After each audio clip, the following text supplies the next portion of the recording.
ایک غریب لکڑہارا جنگل کے قریب رہتا تھا۔ وہ روز جنگل میں جاتا، لکڑیاں کاٹتا اور اسے شہر میں لے جا کر بیچ دیتا تھا۔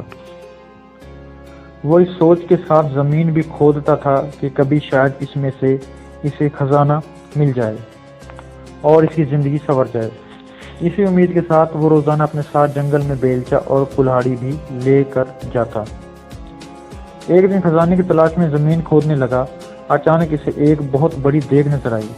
وہ اس دیگ کو دیکھ کر بہت خوش ہوا اور دل ہی دل میں سوچنے لگا، لگتا ہے کہ اس دیگ کے اندر کوئی خزانہ چھپا ہوا ہے، جبھی تو اسے کسی نے جنگل میں درخت کے پاس زمین کھود کر دبایا ہوا ہے۔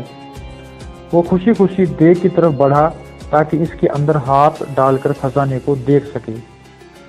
اس نے جب دیگ میں ہاتھ ڈالا تو اسے پتہ چلا کہ دیگ اندر سے بالکل خالی تھی۔ اس نے غصے میں دیگ اٹھا کر درخت کے پیچھے رکھ دی۔ کچھ دیر بعد وہ خزانے کی تلاش میں زمین کھودتا رہا، لیکن اس کے ہاتھ کچھ نہ آیا۔ اس نے غصے میں کلہاڑی اٹھا کر درخت کے پاس پھینک دی اور تھک ہار کر درخت کے قریب بیٹھ گیا۔ اچانک اس کی نظر دیگ پر پڑی۔ اس نے دیکھا کہ وہ کلہاڑی اس دیگ میں جا گری تھی اور اب دیگ میں 100 کلہاڑیاں موجود تھیں۔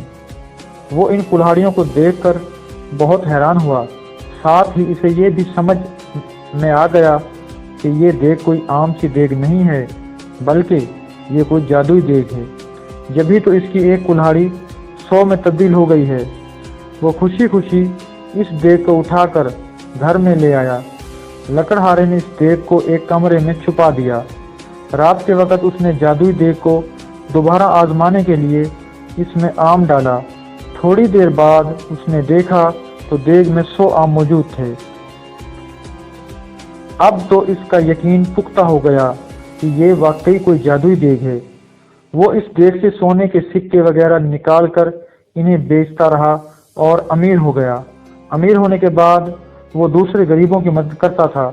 اس کے پاس اگر کوئی غریب شخص آتا تھا تو وہ کبھی اسے خالی ہاتھ نہیں لوٹاتا تھا۔ یہی وجہ ہے کہ وہ ملک بھر میں اپنی سخاوت کی وجہ سے مشہور ہو گیا۔ اس کے اچانک امیر ہو جانے اور جادوئی دیگ کی کہانی ہر جگہ پھیل گئی۔ اس ملک کے بادشاہ کے پاس بھی اس جادوئی دیگ کی خبر پہنچی۔ بادشاہ بہت لالچی تھا، اس کے پاس اپنا بہت سارا خزانہ موجود تھا۔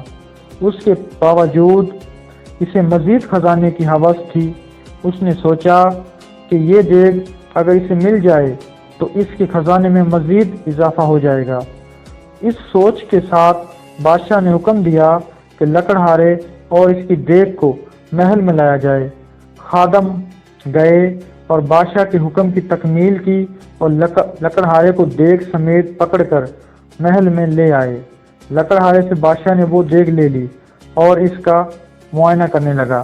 اچانک وہ اپنے قدم نہ سنبھال سکا اور اس کا پاؤں دیگ میں جا پڑا۔ اب جادوئی دیگ کی وجہ سے 100 بادشاہ نکل آئے۔ ایک جیسے 100 بادشاہ میں ایک اصلی بادشاہ تھا، باقی جادوئی تھے۔ وہ سب دیگ کے اصول اور لالچ کی وجہ سے ایک دوسرے سے لڑنے لگے۔ یوں سب نے ایک دوسرے کو جادوئی دیگ کے لالچ میں قتل کر دیا۔ یوں لالچ کی وجہ سے اصل بادشاہ خود بھی زندہ نہ رہا۔ لکڑہارے نے خاموشی سے اپنی جادوئی دیگ اٹھائی اور اسے لے کر اپنے گھر چل دیا۔ ویڈیو پسند آئی ہو تو لائک اور شیئر ضرور کیجیے اور ملتے ہیں اگلی ویڈیو کے ساتھ۔ تب تک کے لیے اللہ حافظ۔